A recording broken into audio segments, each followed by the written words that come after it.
Hi guys, welcome back to my live stream. Now the time is 13 o'clock 31 seconds.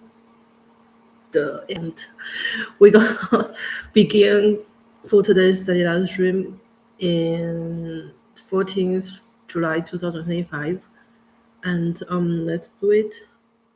So there's nothing new actually, and I just eat the 螺蛳粉, and which is kind of a traditional noodle in Guangxi province. And what we do now today is just study, and we cannot connect your vibes in the sense of better graded, and so let's go the case own system practice 9th, and that's really somehow less actually. And they use a color to say this week the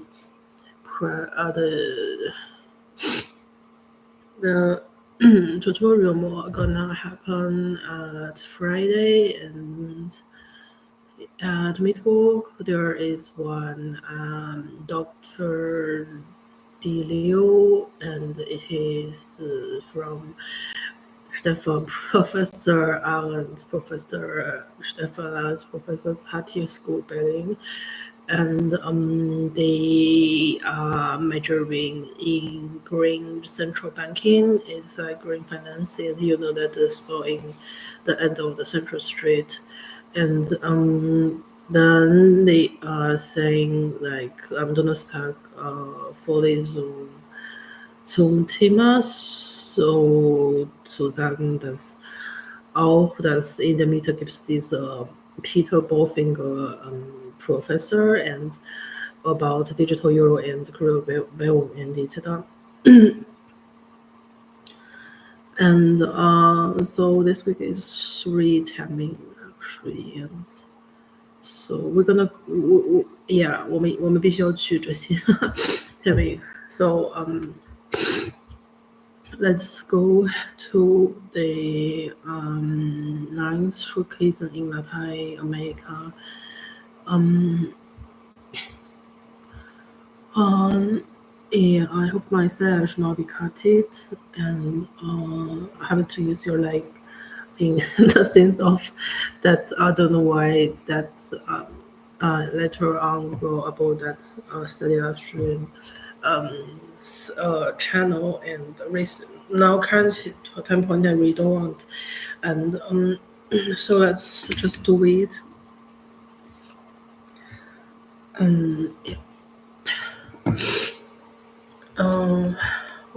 What else actually is nothing new. Yesterday we got only 6 hours be recorded. Actually, we are streamed for 12 hours, and so that half live streams be cut, and there are a lot of hitches, and I wake up a little bit late, and it's not because that I don't want to wake up early, and I cannot just struggle out from the dream state. And then not dream state, the conscious state. Today, the university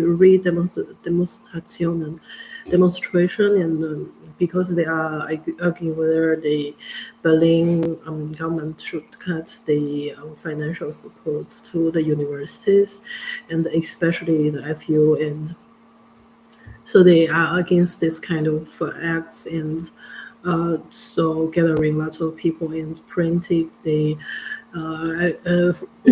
uni symbol and made the mottos and to demonstrate. But so to be honest, I think that this problem also relevant with me, and I can potentially to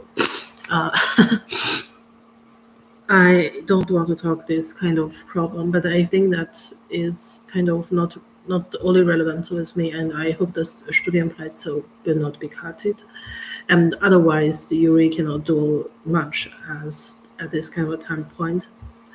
And if, for example, like cut the positions of professors, absolutely great, because there are lots of insufficient professorships in the university, and you can cut them. It's not my business. Yeah, but if you cut the student places, that will be dangerous, and so that I should take. Yeah, I should pay attention to, because the reason is that I will be affected.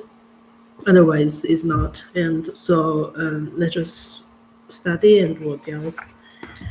There is one insect in the zoo again, and like yesterday that was still there, and that Munich, that one.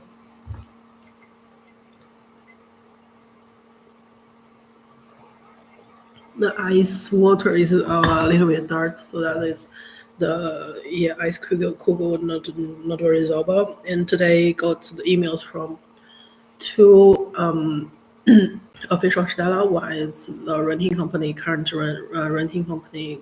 This renting company's support and contact person, and she's saying she will ask the whether they received or not. And another problem is that Pastoral University, and they are sent the emails to say and what is the meticanoma, what is the Puifungsnummer, Bewerbungsnummer, in order to check the agnostic test, but I have not done any agnostic test yet. So that is kind of mind programming, and to say whether this kind of conscious round, like the bright yellow conscious round, whether that is functioning or not. But to be honest, yeah, I don't know. So to be honest, they are using the future energy, and that's why it's so bright.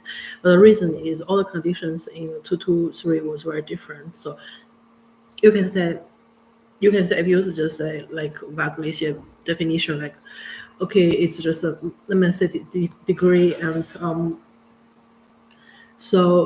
but the MSc degree from China and from Germany was quite different, and he is very difficult. Kind of difficult to get, but is within the years I still played a lot, like had a lot of fun, and but meanwhile, and you cannot set the Chinese master degree as same as equivalent as the degree which earned in Germany, for example, and so that is not different. It's not same, and otherwise, yeah. Let's go. We are currently in folk shock, and that is the like macroeconomic monetary theory, and we can potentially open the MBE in economic research institute, because they today gonna have the conference, I guess, and the current time period is their summer institute, kind of like a summer school, and all we do now is to apply for 3 universities other, and if so I can down here. Okay, just let's do it. We first opened the MBE Economic Research Institute to say what they are saying during conference, and etc. But we can also use iPad actually, and so if I open a voice, and the kind of problem issues are gonna come, whether to convert their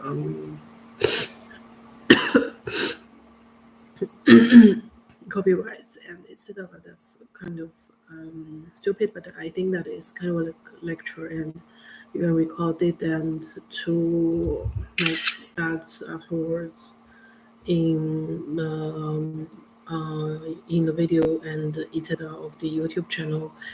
And this one I really want to say that from so they have not started yet, because now the US time is still like the breakfast time, and so yeah.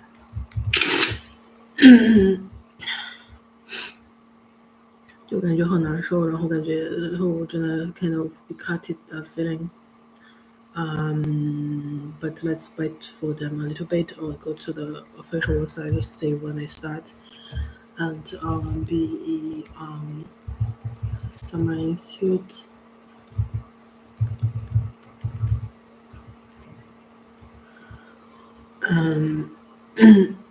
This year is 48, and is bad number, but yeah. Oh, Oregon pre-prices are cool.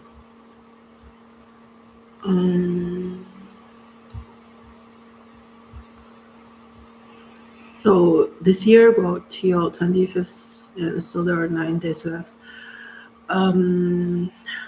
Yeah.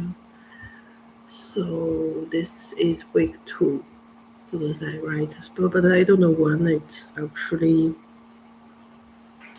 Yeah, I don't know why I study. I just feel like a lot of that during studies energy, just like yeah.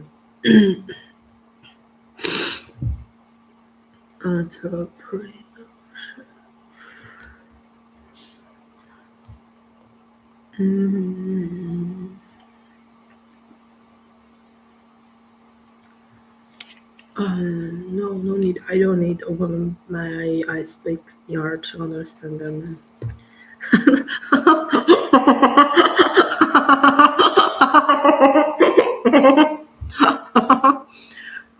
Inequality and macroeconomics would be interesting, but it will start from tomorrow. So today there are only several limited conferences which we're gonna online. Who knows?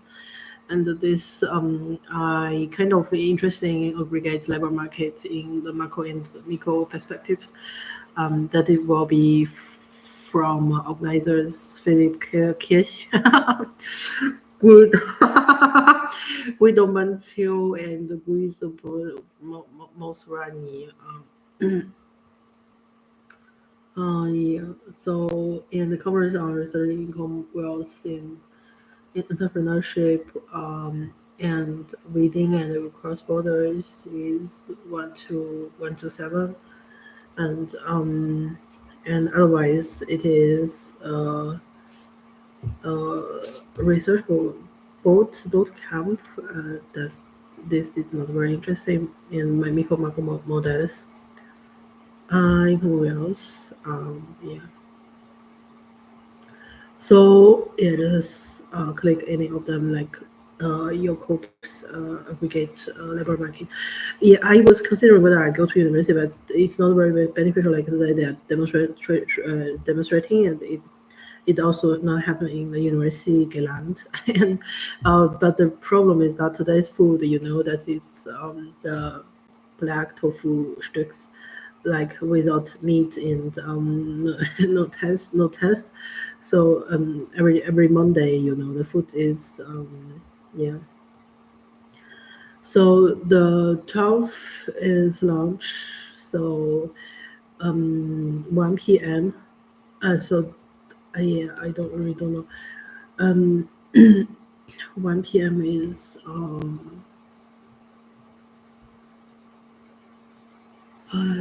行，这可能就到下午了吧，我觉得。所以我们现在就可能到下午，所以现在的话可能没有开任何的 sorting into and prenatal teams and sorting into is beautiful the words。然后是天哪，然后就是那我今天想去一趟法古提了。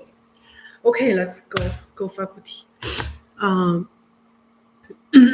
Yeah, I never thought that in the Carlos 3, that is Madrid 3 university, that was uplifting several economists and the professors from Ortega. Ortega is last semester's my classmates, and I never noticed him. And since after class, well, after exam, finally I have noticed all his existence.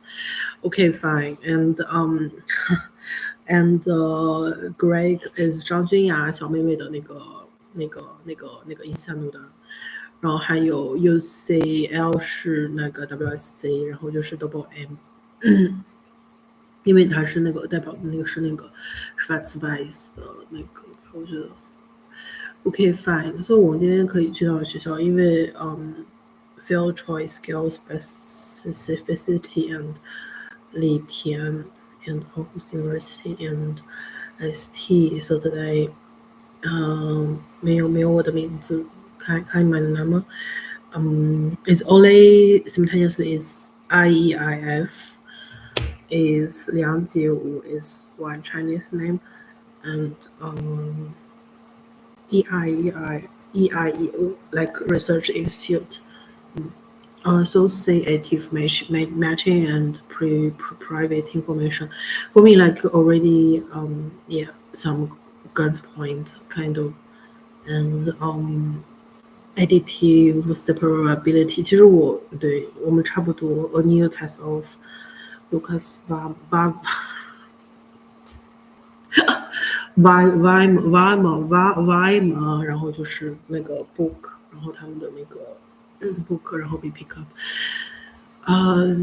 所以还有我的天呐，还有 UZ 哈，这个有点接受不了吧，我觉得还有这个 Zweimüller， 然后这个都听过，然后但是他们这学校真不应该上一些，但是明天了，然后还有是还有书法，然后就是他们这边的那个啥，然后明天才有我 Benjamin gave Gefei 什么什么的阿巴尼，就是 because of extreme hatred， 然后还有那个 Ferris of Atlanta 然后一直的 effect of employment insurance eligibility in equilibrium， 这个还可以。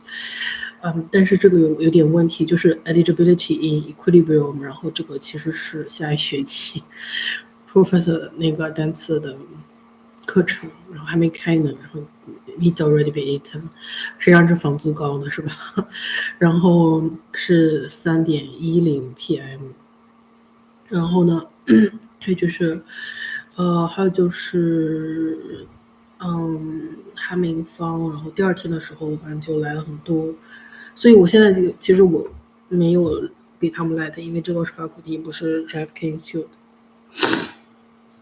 然后其实他们提前被告知了一些关于克劳索的一些 important hints， 但是我没有接到，我只是按照我自己的方法复习，然后结果后来可能我觉得这不是最主要的原因。然后还有就是 labor units and social insurance， 然后哈明芳这我好像听过，然后是宾夕法尼亚的，然后大学的，然后还有就是Komatsu， 然后最后一个我们交换的一个女生，日本的一个女生，然后最后结婚了。然后是非常传统的那个女生，然后还有 Nokia 是你知道的那个 Boti Genius，and OK 行，我就先看到这儿，然后今天的话，让我觉得就somehow我觉得有点惊讶，就是他很用比较快的速度，然后迅速的把它 lift up to 那个他们的这个conference， 然后所以昨天的时候吧，然后可能上来一个什么 VR family 的一个面，我也不知道，一个 meeting， 然后行，然后第二天的时候我要了几倍，我要了1倍、2倍，我要了2个，然后3个，然后user 还也是user 还不算，是 GF 不算。Okay, so 3张occupational dynamics in general equilibrium and 7月16号，还有Stefan Arns， 然后是 Altman， 然后 Warfad， 然后是这个科隆大学。就这学校要是突然上去一个在这没有多好，但是学校里面真是一时半会儿上不去，因为他们那个核心之外，我们那个 OT 说是他们接受不了这种核心，我们驱动力就是那种核心驱动力就是 very sexual。你想知道这 NBE 的 stage 上面，当然非常嗨才行了。但是咱这学校都真像保守型的学校，然后一般来说像尤其是这种偏远的系，然后就不可能有这么高的这种，不知道能不能有这么高的 highest energy in this kind of field，就这个意思。然后大家只能意思一下就行了，好像是欧迪天说的。然后还有那个好，就先这样吧。然后我们今天的话去一趟，我们今天可以在这边听那个讲座，然后但是听的时候就是蛮久的，嗯，行吧。那就这个就是 aggregate level market，然后let's go. So we're gonna really want to go to university and now to calm down the demonstration. 我们不要闹事了，但是这可能跟我没有关系。So let's go。我天呐！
OK，行，我看一下那个外面，然后可能要去趟学校是吗？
voice.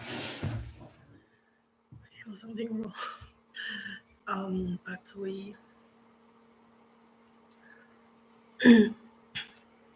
we cooked again, and because of the last one that was with some insects, and we're trying to yeah.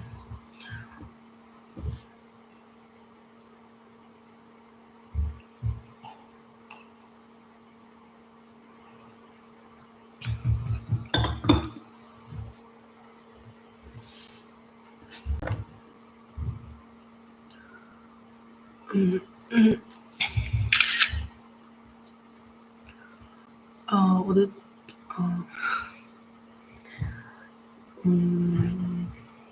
我们看一下 Nature Communication 上面有没有什么 article published，然后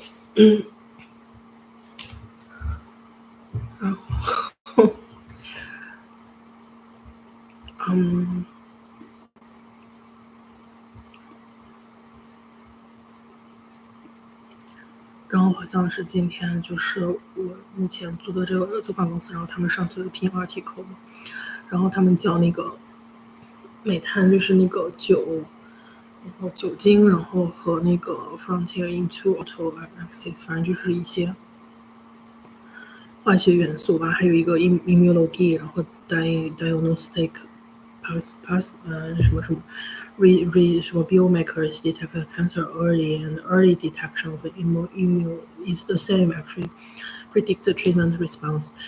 然后一个非常 beautiful 的一个蓝色的发光的身体，不就是咱的 Marco Bettina 教授吗？然后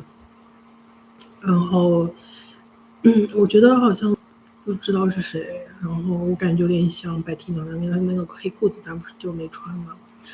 然后他这上面画的那个就 very nice， 然后就是咱们前两天画的那个图嘛，他就给上传上去，他也没问咱了，因为这不都是做好事情，做好事的话你就不需要 us， 因为 would rather not to，would rather to，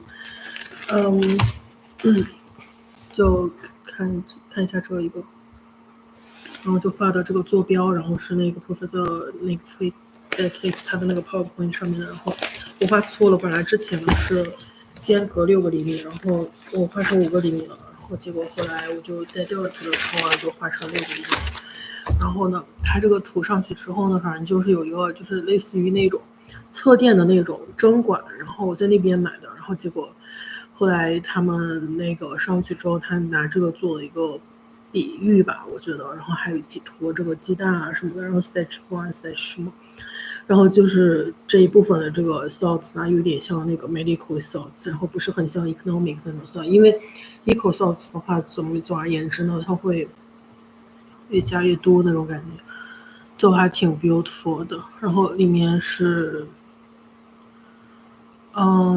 一个这种就是光的那种蓝光的身体，然后他们说是那个美人鱼的那个身体，然后他们说是那个豆包什么的，就 Francis 旁边做那个。不过就是如果你还是这样理解的话，可能会引起很多事。你就是将是 Bettina 教授，然后因为他不是有个黑裤子没穿嘛，然后他就可能是对。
看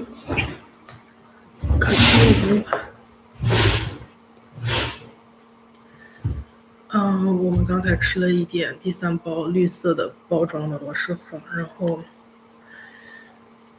现在稍微好一点了，因为前2包都有那个，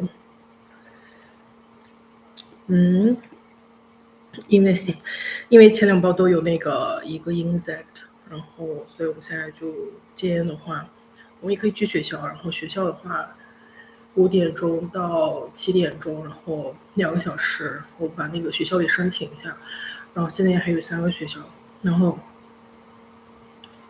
或者我们就今天只是 just writing notes， 所以我们刚才有23。然后这应该是我们都是从我的角度出发，希望得到的一个 gain， so to say。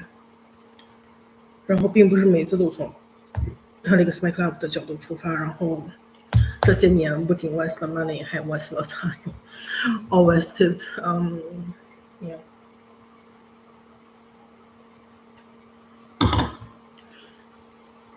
所以我们现在看一下 LibreText， 然后就是我们的一个 trading app， 然后在这个 trading app 上面yeah， 在这个 trading app 上面呢，然后我们刚才得到了20 cent 的一个 rewards， 因为我们把那个 ice cream bits 然后 put into the fridge， 然后 upon the action studies that it's very beneficial, and because that one recently always take my good energy either as well. So we got the 41 cents. My God, that is like 3,000 gold mouses 3万只金仓鼠，我不知道，我还不知道，就是40 cent， 然后就是4、8、32 3块钱，3块钱人民币，也就是 McDonald's 汉堡的3个，怎么说呢，3个 cents， 6个酱吧，6个酱，然后那个还有什么来着？然后3块多的话，1000是1元一个金仓鼠，so we have 3,000 golden moises now, and 我们现在要把1单然后重新买一下，半杯咖啡。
天呐，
鬼头。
First thing you should see in these user cost lines is they look very different from the rent and the owner equipment rent index.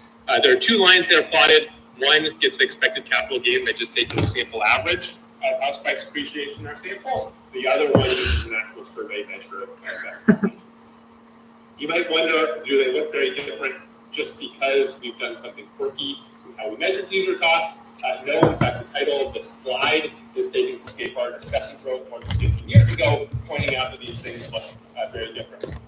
We can also zoom in on a particular episode.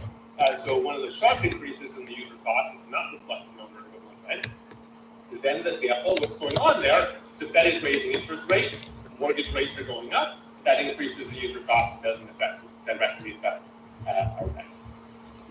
So what we're going to take from this is you might then ask, why do BLS use owner's equivalent rent? And the answer is in standard models, these things are identical. And the reason is somebody can choose to consume shelter either by renting or owning, and if they're different between those two things because they are perfectly substitutable goods, those two things are going to perfectly travel together.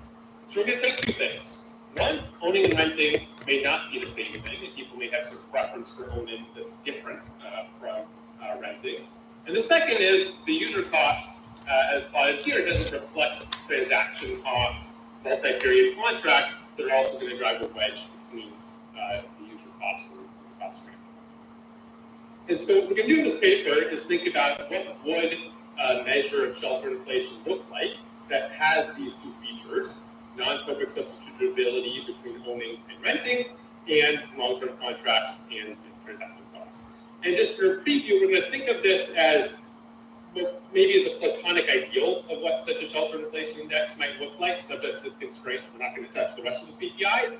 We recognize there are practical implementation difficulties, and Randy may have some things to say about that. So what we're actually going to do, so I'm going to give you first the simplest model we could write down that's going to rationalize the disconnect between the user costs and rents. And we're going to ask what should inflation look like in that model. And it's going to turn out to reflect characteristics of the user cost. So for example, if mortgage rates go up, that's going to show up in our measure of shelter inflation.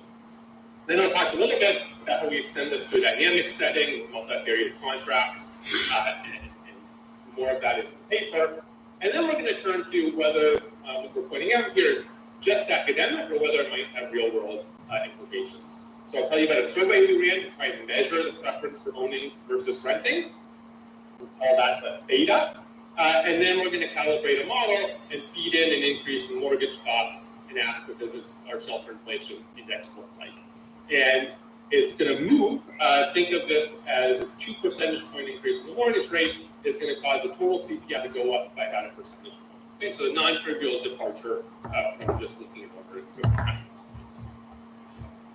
I'm not going to talk much about the history of this, but there's a decades-long discussion and debate about how to treat rent or the cost of owned homes. And I'll just say one thing that we think that debate has missed is trying to reconcile theoretically why user costs look different from owner's equivalent rent series. And that's really what we're trying to bring in to that debate. So we start with the simplest model we could write. So people in this model are either going to own or they're going to rent. If they're going to rent, their non-pecuniary utility, we're going to normalize to be 0. So their shelter utility is just the cost of paying the rent in money metric terms. If they own, they're going to do the user cost thing. So they're going to buy a house at the beginning of the period, they're going to make a down payment on that, they're going to pay a mortgage payment, they're going to have some maintenance, property taxes, then they're going to sell that property at the end of the period and pay off the mortgage, and that's the user cost. But if you own, you're also going to get some warm glow utility from owning. And that's going to be this theta. So we're going to think of this as a preference for being able to customize your house that you can't do if you rent it, a preference for being in specific neighborhoods that might be dominated by owner-occupied properties, or maybe just not liking having a landlord who can come around anytime and check on how things are going. So for an individual who has a preference theta, their net utility from owning is going to be that theta net of the cost of owning, so theta minus the user cost. So the equilibrium works here is very simple. There's going to be some cutoff theta star. If your theta is above the theta star, you own. If your theta is below the theta star, you're going to rent. And that theta star is then going to characterize the wedge between renting and the user cost. So how are we going to reconcile differences in renting and the user cost over time? That theta star is going to be able to move over time, and it's going to move with the homeownership rate.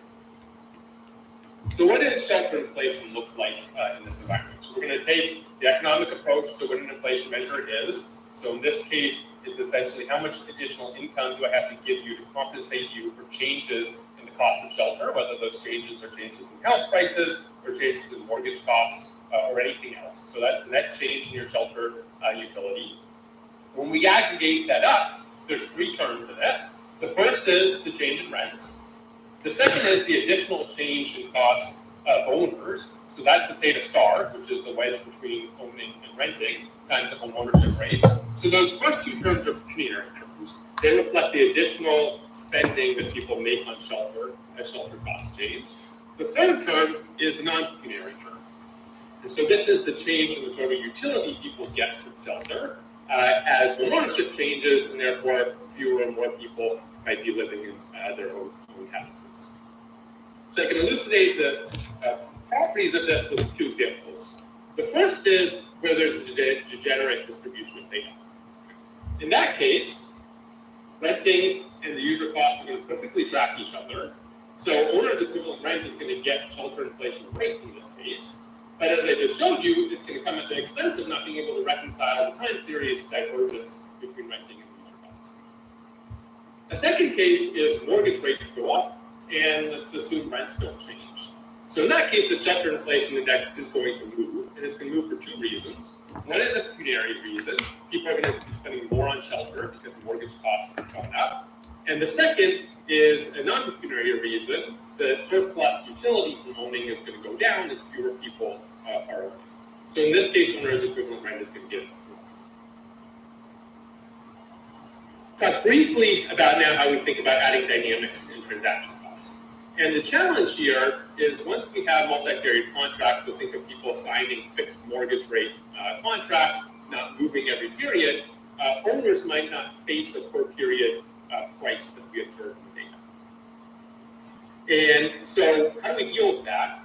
In dynamic macro, this is something we face all the time, instead of looking at per period price index or per period utility, we look at value functions. Value functions are the present value of utility over time, and that would be the dynamic catalog. So what we need to do is figure out a way to move from the value function space back into the price index space, which is the space that the CPI lives in. So I'm just going to summarize those results, and you can listen to me or look at the notation, and the details are in the paper. So the first is, what is the dynamic value function analog of the static change that I just described?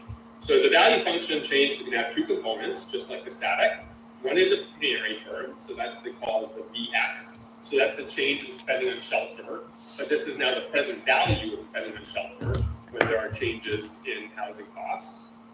And the second is a pecuniary term that is, again, now a non-pecuniary term that's going to be a present value change in the utility people get from owning relative to renting.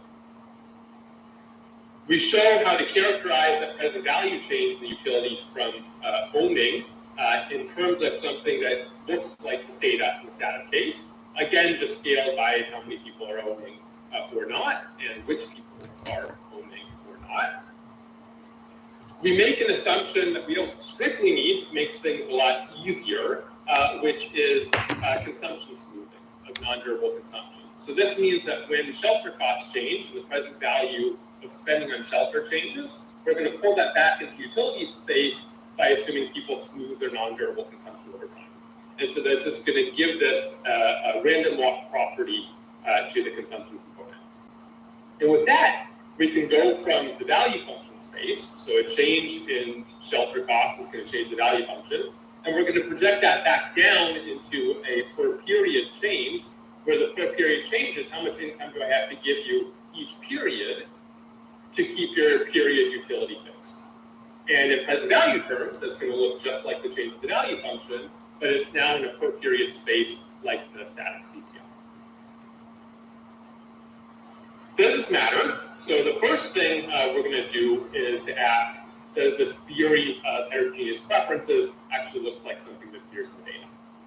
So we ran a survey of individuals online. If you've seen economics papers using surveys, there's a good chance they use this platform prolific. In our case, I'll just say we're asking people about things that are real-life decisions that they've made. So we have some confidence that they may have some ability to answer these questions. I'm going to tell you how we elicited the willingness to pay for owners. We did something very similar for renters. So for owners, we asked, when you buy your home, you could have rented, and then we're going to ask you to compare what would happen if you had rented rather than owned. So first, we take people through the financial consequences of owning versus renting. For example, when you owned, you made a down payment. If you had rented, you could have used that down payment and invested it in financial markets. And then we asked them to imagine 10 years later, suppose your total wealth, whether you had owned or rented, is exactly the same. So what we're trying to do is fix that VX component, the pecuniary component of owning versus renting, and isolate the value of the non-pecuniary component. So we asked, given that your wealth would have been fixed, would you still have one to buy? And if people say yes, we ask, how much more money would you have needed in the rental scenario? For example, getting a better return on what would have been your down payment that would have made you rather rent rather than buy. And that's what we're going to call your willingness to pay to own your own property. This is what that distribution looks like. So there is some variance in it. It is heterogeneous. Is it just reporting noise? I'm going to show you two things that suggest not, and we have some more validations in the paper. The first is revealed preference. So if we split this willingness to pay by people who actually own and people who rent, the willingness to pay is higher for people who own relative to rent. So there is some sorting into owning on this data dimension, and that difference is about 15% of rent, and that's going to be a moment that we're going to ask our model to match. A second is there's a pronounced age profile to this theta. So it's relatively low for young cohorts. It goes up over time as family size grows, as people might have more preference for living in particular school districts. And then above the age when maybe the kids leave home, it starts to come back down. So we think that's sensible. It's also going to be a pattern that we're going to ask our life cycle model to match. Let me now talk about the model. Why do we need a model? In principle, these are things, what we need for the price index are things you can imagine the DLS or statistical agency trying to measure. What are people's expectations of future house prices? And what are the thetas and what's the distribution of those things? In practice, those are things we don't measure yet, and we're going to measure them through the model. So the model is going to have a bunch of features to try and get a realistic 10-year choice. Fixed costs of moving to a new rental, think of that as broker-free. Fixed costs of selling your house, think of that as a real estate commission. Mortgage contracts that are amortizing, fixed-rate mortgages, rents that are fixed within a spell. We're going to have additional heterogeneity, so people may be forced to move with probability lambda. Think of that as your PhD student, and you're going to get a job, and you're going to have to move. And some people are not going to have the liquidity to make a down payment. So that's the zeta. And there's going to be a life cycle component to this. which essentially means that the distributions of the theta, the lambda, the zeta, and the transitions across them are very We're going to estimate this model to match the moments I just showed you from our survey, to match moments on ability, liquid wealth from the SEF. We're going to certainly calibrate discount on the side. We're going to estimate those lambdas, the forced move probabilities, the transition probabilities across these, the flow cost of owning, to match a bunch of transition hazards and that premium on owning from the survey. That was like 5% of the presentation describing estimation. It's like 15% of the work in the paper. So we tried to do a reasonably serious job of this. All right, does this matter? So the experiment we're going to feed in is a 2 percentage point increase in the mortgage rate. So roughly what we had before COVID to what we have now. We're going to just hold everything else fixed. We can talk about what other experiments would be interesting to run. So first, how does this affect allocations and flows? So the left panel is the probability, the transition hazard between moving from renting to owning, split up by age in the model. So if the mortgage rate goes up, fewer people move from renting to owning. It makes sense. I'll point out, if you think about what should be in a price index, this is allocative. It's a price changing that's affecting people's actual behavior. The right panel is the transition rate from owning to renting. That goes up. It doesn't go up immediately. And one of the reasons it doesn't go up immediately is what the literature is referred to as mortgage rate lock. So people in model, in reality, who have fixed rate mortgages or who have paid off their mortgages are not immediately affected by an increase in mortgage rate, and they're only going to move when they get forced to move by one of these land shocks or when their theta falls enough that they would rather be renting. This is the implications for house prices and home ownership. House prices are going to fall. They're going to fall a lot more than they did in 2022 and 23, but keep in mind that we're just feeding in one shock here, which is the mortgage rate shock. And if you think about house prices relative to the trend they were on in 2020, 2021, they actually did fall a lot. So we don't think this is implausible. They take some time to fall. That again reflects the mortgage rate lock and the fact that not everybody is selling immediately. That decline in house prices is going to reduce the expected appreciation from owning. And so that's going to be another reason that some people are going to sell, and it's going to show up when I show you what the user costs would be doing in this environment as well. So there's going to be some expected house price decline. All right. What does shelter inflation look like here? So this is going to be the blue line on top. That's our overall measure. So this is the price change, the income change we need to give people to offset them for this mortgage rate increase. And I've expressed it relative to expenditure on shelter. And the reason I've expressed it that way is think of a total weight on shelter in the CPI of about a third. So a 3 percentage point increase here means the total CPI is going up by about a percentage point. So 1% inflation in the overall CPI coming from mortgage rate increases. We can split that up into a component coming from the pecuniary term. So that's the orange line. It's about 60% of this increase. People are spending more on shelter, and that causes shelter inflation. And then the non-pecuniary term, and we can split that.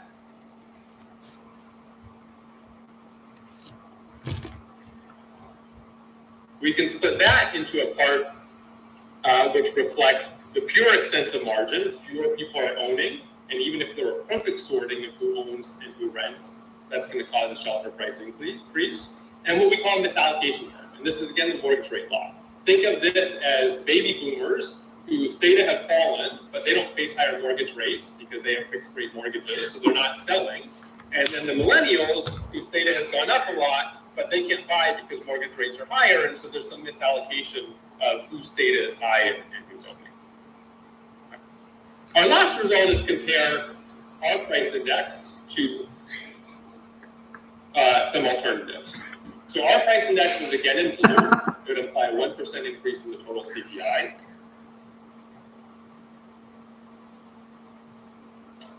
The green line is owner's equivalent rent. That doesn't change in our context by construction, because we're not feeding in any rental increase. The orange line is what would happen if we didn't smooth consumption, and I can talk about that in the Q&A. Let me talk a little bit about the red dashed line, which is the one-period user cost. That goes up a huge amount in this case. Why does it go up so much? Partly because that mortgage rate increase with the one-period user cost is affecting everybody immediately, and partly because that expected decline in house prices is pushing up the user cost a lot. So the user cost would imply a 17 percentage point increase in inflation coming from the mortgage rate increase. That might strike you as a little implausible. Our index of a 1 percentage point increase seems like it's much more in the right ballpark, and we think that's an attribute as well. Okay, so I will start there. Shelter is a big component of consumer price indexes. We think the current treatment has some theoretical drawbacks. We've tried to reconcile those drawbacks and show that quantitatively this actually has some relevance for real-world applications.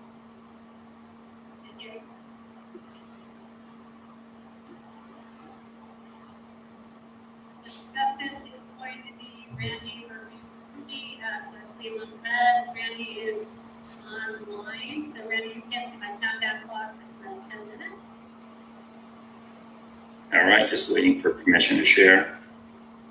Thanks for inviting me to discuss this, by the way. It's a fun paper to read and to think about.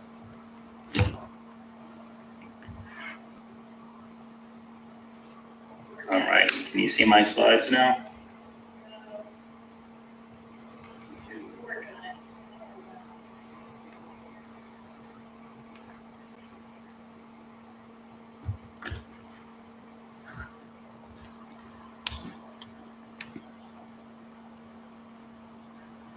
Okay. You can see your slides. All right, wonderful. So I have the same disclaimer. These are my views, not the views of the Cleveland Fed or the Board of Governors. Yeah, that's a great statistician. I think this may be a death blow to user costs, so I think the CPI manual may need to be rewritten. I'm gonna skip the role of engineering actually, and then I'm gonna talk about something which is a very practical constraint for statistical agencies for any movement along these lines. Then I will say, here's why I think the model is great and why it's useful for us, and then give some implementation proposals and maybe thoughts about a research agenda. Well, I think this is a very nice and useful paper. As they said, you know, they're trying to hit a platonic ideal. I think it does well there, and they link it to price indexes. That's really nice.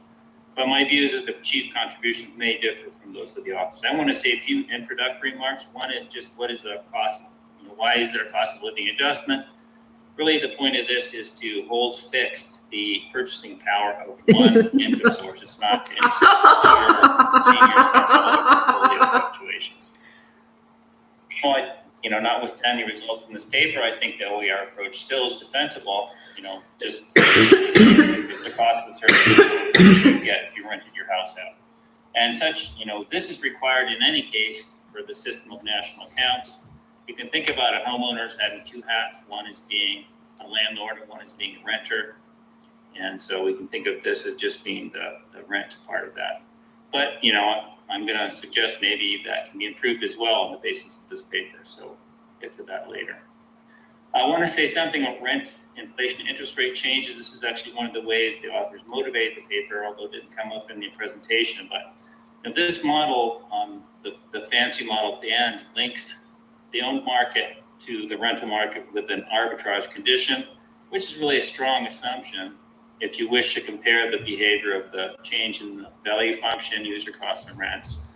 And in addition, you know, the model doesn't have aggregate shocks like interest rate fluctuations. So really, what you can do with this kind of model is hit it with an MIT shock and look at the path to the equilibrium.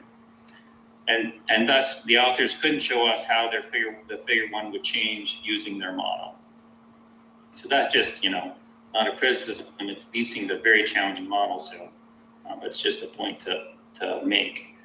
A little here about interest rates and rent. You know, theoretically, I have a model which shows that interest rates will drive rents up, and empirically, rents do go up when interest rates rise. I quote our Rule and Dressel's paper last year, and also I did a little structural bar analysis showing the same thing.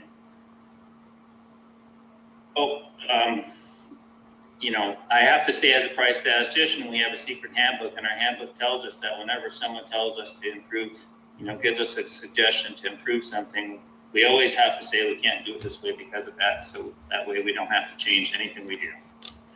Just a joke. All right, so I think it really is a painful experience if you like standard user costs. Standard user costs are listed in the current CPI manual as one of the ways to, one option for homeowners' costs inflation. And it's in use worldwide today in modified forms, and we'll get to that in a second.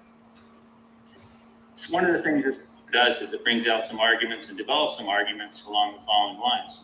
One is just that the standard user cost model is just theoretically invalid for this kind of situation, because you've got these multi-period contracts and you've got these big transactions costs. So theoretically, we should be worried about it to begin with. And then the next thing they bring out this insight, originally I think due to Bowery, Benkart, and Craner, but for house price changes, my gain is your loss. So if you think about this from the perspective of the whole economy, some of that, or maybe all of it, has to cancel out. And the authors demonstrate that within the context of their model as well. Now, another thing that I think completely new with this paper is they point out that if you just have a simple model in which homeowners derive some warm glow from home ownership, that drives a wedge between rents and user costs. User cost does not equal rent, basically. And this insight, resolves a key empirical puzzle and also removes one of the defenses you might have had for using rental equipment. So it's equal to user costs, or vice versa. User cost is another way to measure rent. Now we have to worry about that. And then what they do, right at the end, show that you've got a standard, a reason, we would all agree, I think in this room, this is a reasonable quantitative model. They show that a standard user cost just goes nuts. And it deviates dramatically from something we would all agree is a much better, more accurate standard of living measure, or cost of living measure. So this is just reinforcing this theoretical point, which is standard user costs are just a terrible approximation to what it is you're trying to measure.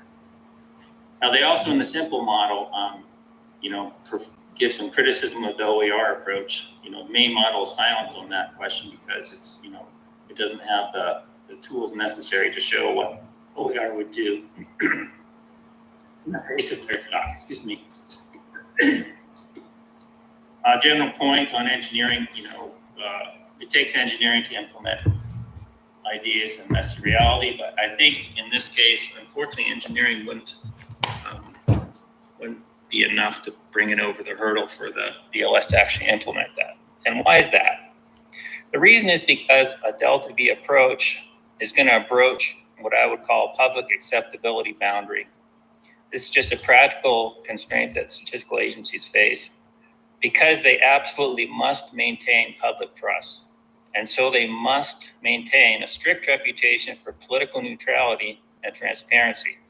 Now, this doesn't sound like it has much bite. It actually does have a lot of bite, and here's why it has some bite.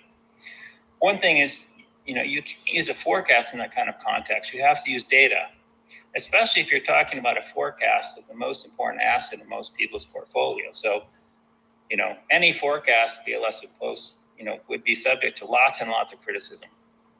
And the same goes for using a complex model. Complexity can easily be construed as just cooking the books.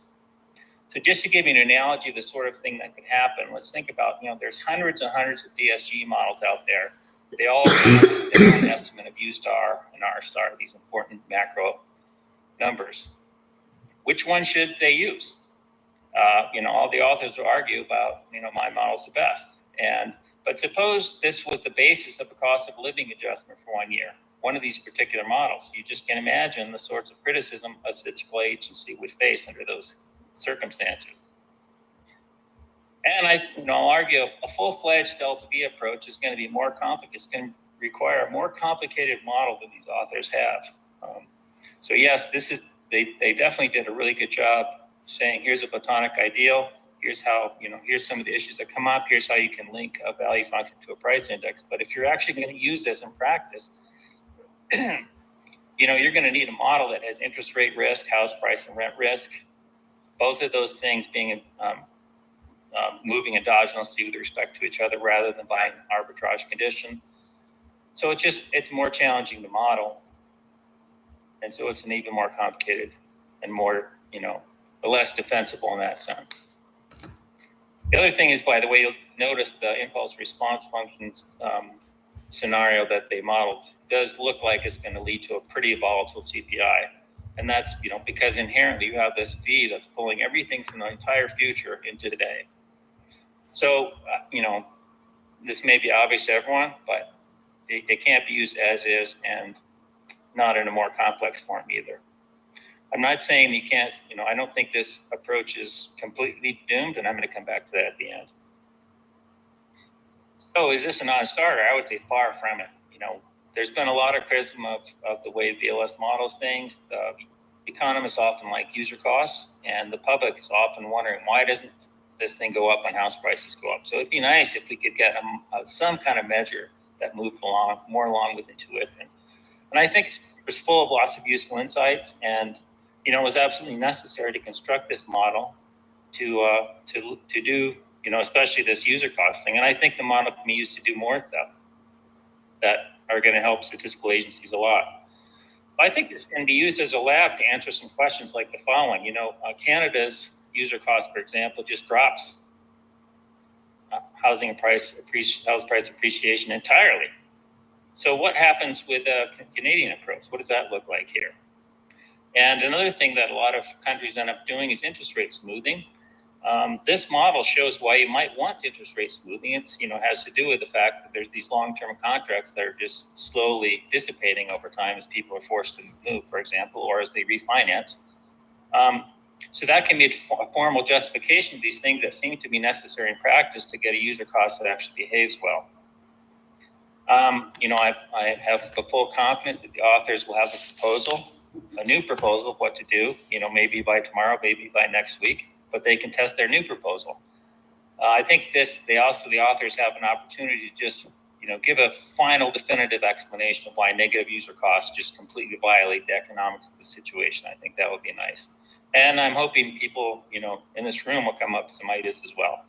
So it looks like I'm running I'm on negative time. So let me just quickly go over a couple of things. I think the simple model could be used to construct an augmented OER approach where we have owner costs equal theta star times rent.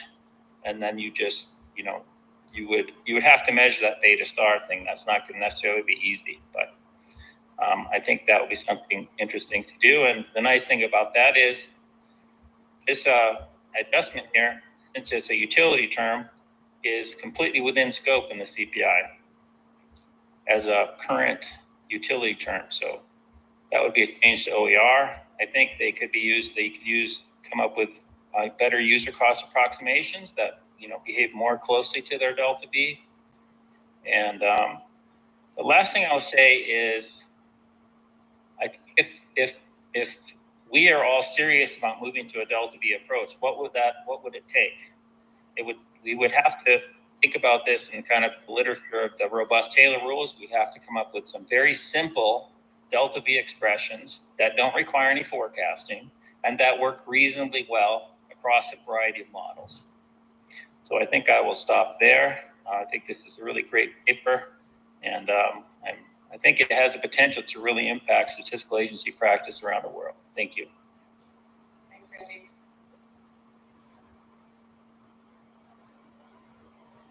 Okay. Why don't we start with Eric? Really interesting, super important topic, and I think there's an opportunity to dive in deeper into one of the most important benefits, pecuniary benefits of home ownership that's, I think, at least not very well appreciated. But let me illustrate with a little quick story, which is years ago, Garth Saloner, who some of you may know, was complaining to me that he had moved to San Francisco Bay Area. Houses were so overpriced. Wished there was a way to short the housing market. Couldn't think of one. Luckily, he didn't, because prices have continued to go up and up and up. But I did run into I had dinner with a couple a few months ago that had similar thoughts about 25 years ago, and decided to not buy. They rented, and they raised their family rented. Finally, 5 years ago, they capitulated. Rents kept going up and up, and they bought a house, probably cost millions of dollars that they didn't buy. Which illustrates that point. I think most people really appreciate that the neutral position is not renting, it's owning. So all of us have a huge housing liability unless you're comfortable living homeless, that we're going to have bedroom, kitchen, living room, maybe a place to park your car, etc. And if you're not exposed to the housing market, you're facing a lot of risk. And so one of the biggest non-pecuniary benefits of owning a home is hedging that and the insurance. And it'd be interesting to calibrate that, measure that a little bit more explicitly. That it's not just the potential for appreciation. It's the volatility. And if you own a house, you take that out of the equation. You own the exact same amount of housing as you anticipate assuming. You cancel that out, and now you're neutral. Whereas if you're renting, now you are actually exposed to the market, like that family that I knew. And that seems to me like a very important part of the benefit of home ownership is taking away that risk. And I think it could be measured with some calibration on risk aversion, et cetera. Okay, I'm getting a lot of hands. I have Dan, I have Sushanta, I have Lara, and Matthew. And then we'll let you go at the end, Gabe. Let me just take moderator's prerogative and just say, make a political economy comment, which is that I'm kind of pained by this paper because I do think you make this, even just with your first graph, this compelling case for why kind of we should have interest rates there. We would have the COLAs. On the other hand, it does create this challenge for monetary policy makers who are fighting inflation. And I know you address this in the paper and you say, well, that's okay because the Fed has lots of different measures of inflation, so they can just use a different one. But it does just feel like in a world where central banks are increasingly under this political pressure, it is creating communications challenges. Okay, that's it. You can come right up to that mic that's up there. Just make sure it's on.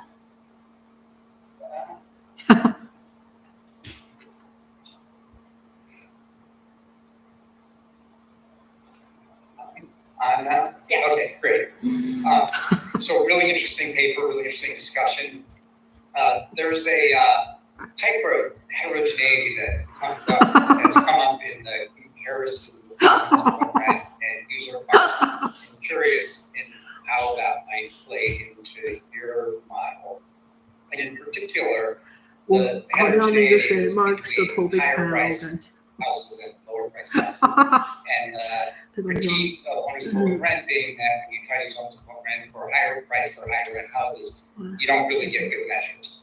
Because somebody who's renting an expensive home, in this room, maybe you find a graduate student who's going to rent your home because you really want, in exchange for kind of home security services and somebody where you're confident that there isn't going to be a lot of appreciation and invest in the house, you accept a lower rent.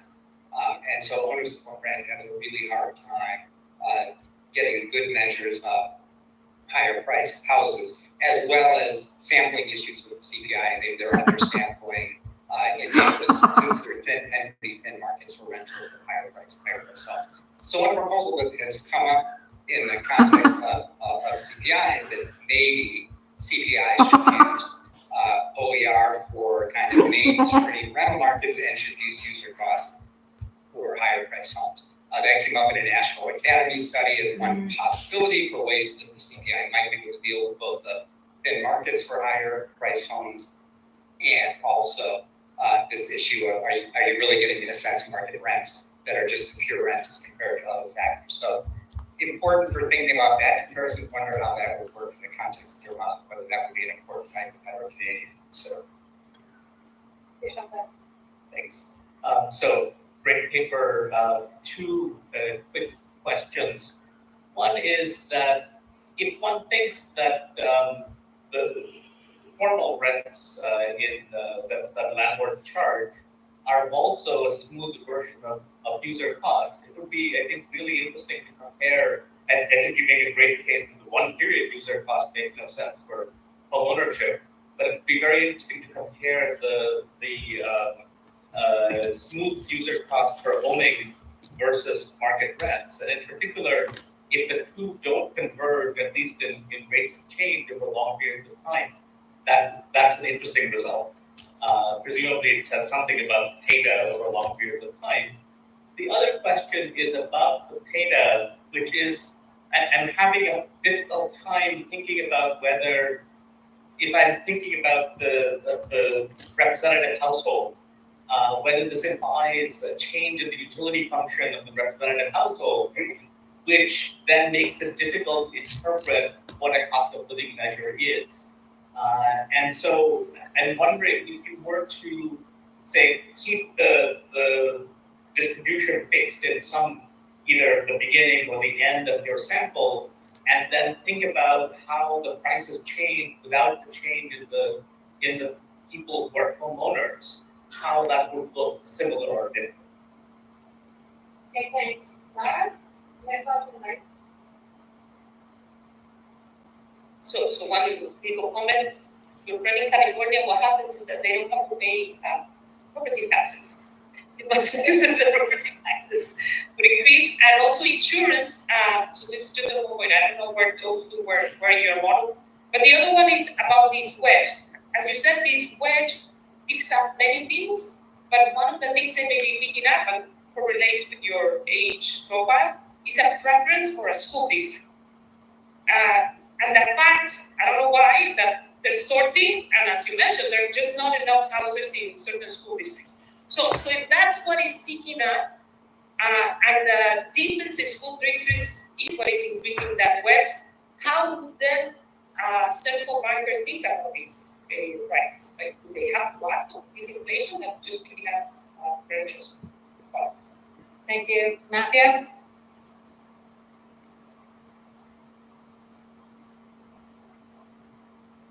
Great paper. I'm glad you're taking on all these important institutional arrangements. I'd like to throw some cold water on user cost estimate. I mean, I was around when it got beaten out with CPI, and it's basically putting nominal inflation into the nominal inflation rate. When mortgage rates go up, that the way this is implemented, that pushes up the measured CPI, and it is actually a disaster for inflation measurement and monetary policy.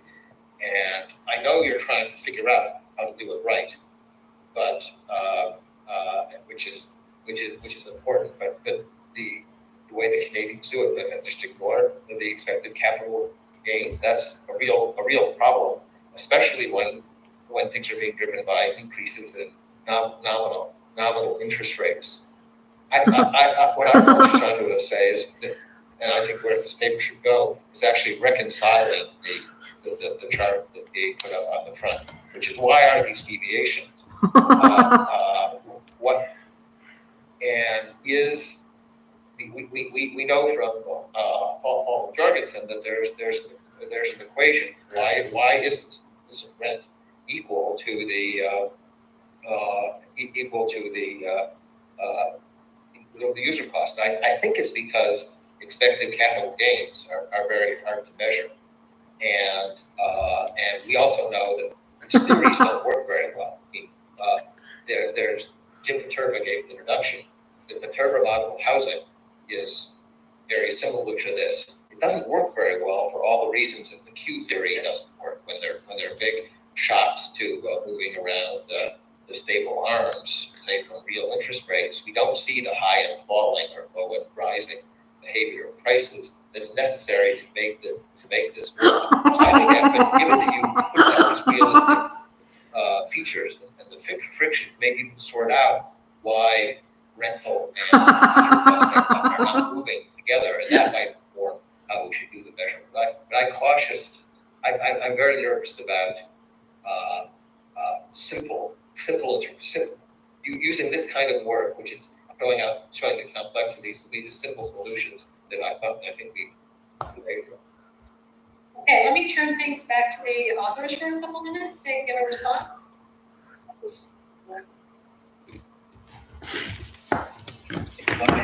Yeah. Well, how many minutes do we have? How many minutes do we have with those great comments? Okay, I'll try and go quickly and group some comments. Let me first thank Randy. That was an excellent discussion. I'm not going to respond to his comments directly, but he gave us 13 pages of written notes this morning, which is amazing, and so we'll be in correspondence. Now, let me turn to a few of the comments in the room. I'll start with the comment that Karen and Matthew made on monetary policy. And I have sort of two reactions. One is, yes, it does make monetary policy harder, but we think the right answer is we should properly measure what we think is the cost of living and then figure out what monetary policy should do. A second is, at least insofar as we're thinking about mortgage rate increases, you can kind of think of these as cost push shocks. And there's a long tradition of monetary policy if you look through cost push shocks and don't react to them. And I think you could make a similar argument here. Suzantu, you asked about preferences changing. Not necessarily. So in our model, the distribution of preferences are stable. People's individuals' preferences are changing over time. They're changing over the life cycle. They're changing stochastically. That's fine. Thinking about preferences changing, the theta distribution changing, is for the reasons you mentioned harder. Of course, when you think historically, and you think maybe about some of the fluctuations between the user cost and rents, it's totally plausible that distribution is changing. And that raises additional complications that we're not trying to quite get to yet. Dan, I loved your comment, in part because it just shows the current OER is just not perfect. And so even if you want to defend that, there's all sorts of implementation difficulties. I think trying to explain why we measure one thing for people who are middle class and another thing for people who are higher income sounds like it runs into a lot of political economy constraints of the same sort that are come up with our proposal as well. But just to say, the straw man is not something that's totally clean. I'll mention one other thing on OER related to Randy's comments. Can we just include OER but include the theta part? And I think our answer would be no. If you accept the fact that people have these preferences for owning, then these really are two different goods, and you have to account for the fact that people are paying for that preference for owning. And that's the pecuniary component, and you can't have one and not the other. So once you accept these things are two different services, you kind of need to have the whole bundle. Why don't I stop there and leave the last minute for Ed? Thanks, Gabe, and thank you everyone for great comments. I really want to make just two main comments. One of which is we're acting as if there's like one purpose for a price index, and the fact is there are a lot of different purposes for the price index. One of which is, of course, like indexing payments, indexing Social Security payments, indexing labor contracts. But it's also useful for guidance for the Fed, and those have different PABs, to use your phrasing, associated with it. Right? The Fed could certainly use an ancillary index for making policy that isn't the main CPI and could draw something from that. Whereas if you declared it as the main CPI, that faces very hard PABs. There's also a third thing, which is just how we as scholars think about the path of income over the course of the 21st and 20th century. Right? That there's no PAB whatsoever. That's just what we think is going on. And there I can easily think that like the right answer is to ask, what does the price of housing for a typical 25-year-old look like over the course of their life? And think of that as being the main thing. The second point that I just want to double down on is these are remarkably different housing stocks. Owning and renting are just incredibly different. I mean, there are many of the high-priced cities in this country, like the trends in prices are huge and the trends in rents are way flat, like over 20 years. Right? That's very, very hard to scale with anything that sort of thinks those things are equivalent. I think the answer for that is that even if you just wanted a statistical model, which is, I'm going to try, and this is doubling down on Dan Sickles' comments earlier, like even if you wanted a statistical model that says these are two different measures of things, you'd want to use both moments in order to get at it. And the third point, I want to sort of echo Eric's comment. The key paper in my mind is a paper that of Todd Sinai and Nick Souleos in the QJE, Owner-Occupied Housing as a Hedge Against Rental Risk, QJE 2005.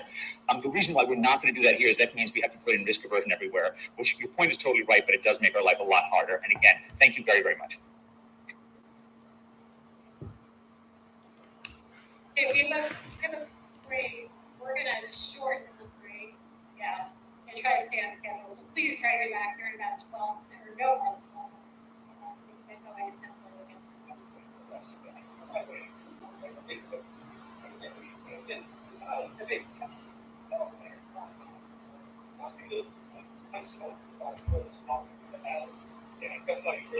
As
Yeah, thanks.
Hey, that's the nation.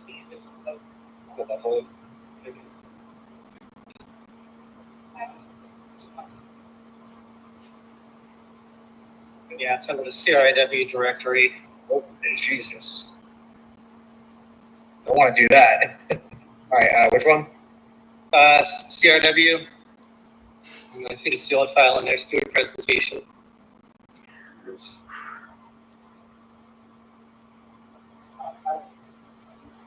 Oh, good. Yeah, let me see what it says for slideshow. What it does, because it does it. Slideshow. Yeah. Okay, so this is what I'm going to see. Yep. I thought that might be the case. Okay, is that good? Or yeah, that's good. It's normally if you're doing an in-person presentation, you have the presenter view and you have that. Yeah. So you don't have that. So I was pretty sure that would be the case. Okay. All right.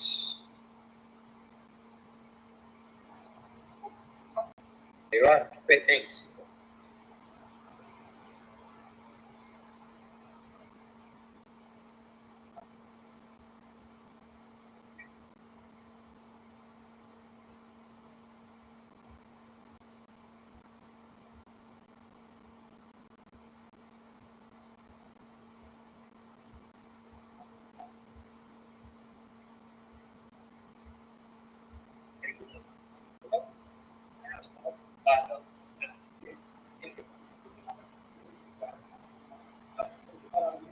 These guys, right?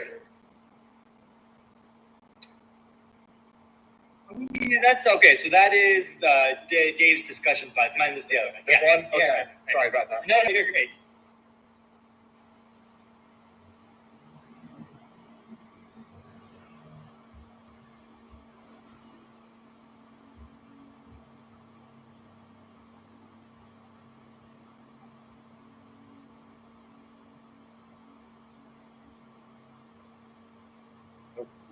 Please. Grab. It's also great.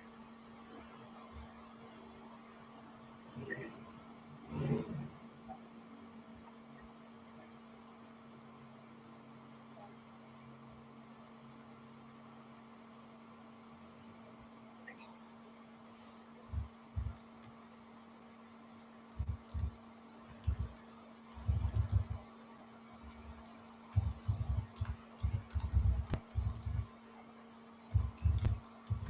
Thanks for opening that so quickly. The next paper is why is manufacturing productivity growth so low, to be presented by Angan Adelaide from the Federal Reserve Bank of Philadelphia. Okay, thank you, Karen, Dave, and Sushantu for putting this talk on the program. Yeah, so this disclaimer you've seen before, and you'll probably see again. Okay, so for background, I'll start with this bit of conventional wisdom, which is that the manufacturing sector is a locus of innovation. So historically, in official statistics, you see that labor productivity or TFP growth is much higher in the manufacturing sector than elsewhere. In addition, in addition, patenting and R&D spending, two kind of key measures of innovation, are concentrated in manufacturing. But in contrast to this conventional wisdom, over the last 15 or so years, measured TFP growth in the manufacturing sector has essentially been zero. And so this is what's going to raise the question for today's talk. So why has manufacturing productivity growth been so low? And we'll argue that productivity growth is mismeasured, but only in manufacturing and specifically in the manufacturing sector industries that produce ICT goods. Okay, so in general, but especially so for manufacturing, industry output deflators are derived from the BLS producer price index. So we'll argue today that producer price indices may not comprehensively account for quality improvements that occur over time. The primary way we'll do so is to compare producer and consumer price indices. Now, of course, different price indices aim to measure different things and could differ from one another for reasons other than how they adjust for quality improvements. But with that caveat in mind, we'll document that primarily for high-tech goods, where quality improvements occur frequently, there's a large gap in inflation rates between producer and consumer price indices. We'll interpret this pattern to suggest that the BEA's official statistics of manufacturing real output growth, which indirectly use the BLS's producer price indices to deflate nominal output, is understated. In a final step, we'll use the BEA's input-output tables to estimate how much TFP growth is understated in each industry. Basically, we need these input-output tables to account for the fact that maybe by the same token, input growth may be understated as well. So we're going to find that TFP growth in the manufacturing sector is understated by approximately 0.8 percentage points, with no mismeasurement outside of the manufacturing sector. This mismeasurement that we identify is similar across time. The takeaways from this talk then are on the bottom bullet point. Corrected for mismeasurement, manufacturing TFP growth, it has slowed down, but is still growing by roughly 0.6 percent annually since 2009. Corrected for mismeasurement, TFP growth is no longer concentrated in computers and electronics, something that we'll show is the case if you look at official statistics. So here I highlight the strands of research that our project relates to. Most closely related is the work by our discussant Dave Byrne and co-authors that carefully look at biases in producer price indices, one product at a time. Unlike these works, we seek to provide comprehensive economy-wide estimates of mismeasurement in a unified analysis. Okay, so today I'll first document this measurement in productivity growth. I'll then spend a couple of minutes illustrating how accounting for mismeasurement modifies our view of the sector's performance over the past few years. Okay, so today consider two of the main price indices that the BLS produces. The PPI, which is a key input into the DQ, which output deflator, and the CPI, which is a key input into the DQ, So for both price indices, the BLS needs to account for changes in the quality of goods that are sold over time. If we see a product with improved characteristics or a totally new product that enters the market at a higher price, how much of that higher price should we attribute to the changes in characteristics that occur over time? This is a tough problem that the BLS devotes a ton of energy to, but there are at least a few reasons to believe that the quality adjustments in the PPI might be somewhat less comprehensive than those in the CPI. First, in product categories where there are a lot of changes in quality over time, the BLS preferred method to account for these changes in product characteristics is hedonic adjustment, which is essentially to estimate valuation for the different characteristics of each product and then to strip out the effective changes in these characteristics. The BLS applies this to dozens of different product categories in the CPI, but only 3 in the PPI, with 2 of those 3 occurring relatively recent, late in the example. Second, BLS, the scope of hedonic quality adjustment may be slightly different, slightly less in the PPI than in the CPI, as implied by this report by Byrne, Fernald, and Ransdorf. So we hypothesize that CPI or price indices derived from it, like the PCE price index, may be useful benchmarks to compare as they may more comprehensively account for quality growth. If we see a gap between consumer and producer price indices, we hypothesize that part of this gap may be due to mismeasurement in producer price indices. But at this point, we should be mindful of differences in what these indices are trying to measure. The gross output deflator for an industry is an index of prices paid to producing industries, excluding the cost of this distribution, and includes only commodities that are produced domestically. In contrast, the PCE price index is a price index paid by consumers, includes wholesale, retail, and transportation margins, and includes commodities that are produced domestically and those that are produced abroad. So any changes in the cost of transporting, wholesaling, or retailing the commodity will show up in the PCE price index, but not in the industry's gross output deflator. Okay, so in this slide, I'll talk about how we'll compare price indices. So we're going to do our best to compute the analog of the PCE price index, but using gross output deflators and input price indices. So consider this weighted average on in this equation, where we compute for each consumption commodity a weighted average of the growth rates of gross output deflators and import price indices, summing over the different commodities that make up a PCE category. So there's a data product from the BEA called the PCE bridge that tells us the NAICS commodities that are associated with each consumption category. Something that's missing in this equation is accounting for distribution margins. If you were to include these in the exercises that are coming up, the results that I'll show you would essentially be unchanged.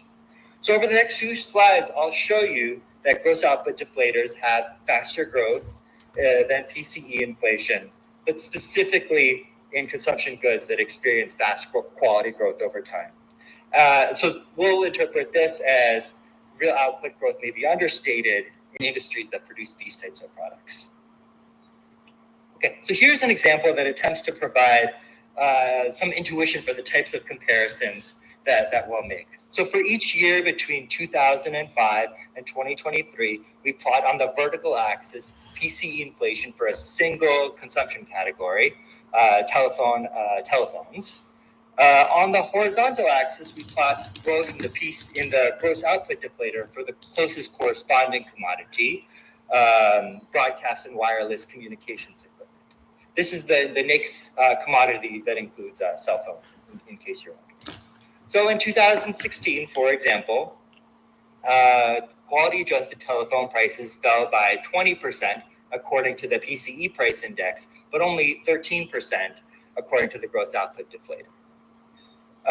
One thing that's missing so far is that roughly half of telephones that are consumed domestically are imported. So maybe it's possible that changes in import prices can account for some of this difference between the two indices. So in the blue hollow circles, we plot the import price index for communications equipment, inflation according to that in each year. These two are far from the 45-degree line. The point here is that quality adjusted price declines were much more modest using the gross output deflator or the import price index than using the PCE price index. Okay, that was for a single consumption category. How does this look for others? So in this graph, instead of looking 1 year at a time, we now take an average over 1997 to 2023 inflation rates for different consumption categories according to the PCE price index. That's again given on the vertical axis. The producer inflation measure that I defined 2 slides ago, which attempts to recreate the PCE price index but using gross output deflators and import price indices, is given on the horizontal axis. So I have 3 symbols. Durable goods is orange, non-durable goods is in the hollow circles, and services is in the hollow triangles. So the key here is that there is essentially no gap between the 2 sets of price indices for services, some modest differences for non-durable goods, larger differences for durable goods, and then the largest for goods that are related to computers and other electronics. Those are the kind of labeled ones that are at the bottom: personal computers, telephones, televisions, etc. Okay, so the point here is that there are considerable gaps in these commodities where there is a lot of turnover in quality. Okay, so there are. Okay, so now we'll use the price gaps from the previous slide to try to infer TFP mismeasurement. Essentially, we'll try to consider what TFP growth would have looked like if official statistics had used consumer rather than producer price indices to deflate non-nominal variables. So consider this equation at the top, which states that changes in output prices occur if markups are constant, but if industries are becoming more or less productive, or there are changes in input prices.